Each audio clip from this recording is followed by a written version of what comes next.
আয়তনের দিক থেকে কিউবা বাংলাদেশের তুলনায় ছোট। দেশটির মোট আয়তন 1,09,884 বর্গ কিলোমিটার। তুলনা করলে দেখা যায় বাংলাদেশের আয়তন 1,47,570 বর্গ কিলোমিটার, অর্থাৎ কিউবা বাংলাদেশের চেয়ে প্রায় 26% ছোট। অথচ জনসংখ্যার দিক থেকে এই পার্থক্য আকাশ পাতাল। বিশ্বব্যাংকের সর্বশেষ তথ্য অনুযায়ী কিউবার জনসংখ্যা প্রায় 1,12,00,000, যেখানে বাংলাদেশে 17 কোটিরও বেশি মানুষ বাস করে। সেখানে কিউবার জনসংখ্যা বাংলাদেশের একটি বড় বিভাগের সমান।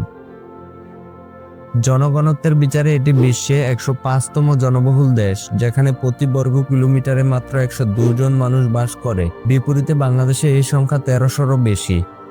দেশটির রাজধানীর নাম হাভানা। এটি ক্যারিবিয়ান অঞ্চলের বৃহত্তম শহর ও প্রধান বাণিজ্যিক কেন্দ্র। প্রায় 21 লক্ষ মানুষ এই শহরে বসবাস করে। হাভানা কেবল রাজধানীই নয়, এটি স্প্যানিশ স্থাপত্য শৈলীর এক জীবন্ত জাদুঘর। এছাড়াও সান্তিয়াগো ডি কিউবা এবং কামাগুয়ে দেশটির অন্যতম গুরুত্বপূর্ণ শহর, যা কিউবার ইতিহাস ও অর্থনীতির চাকাকে সচল রেখেছে।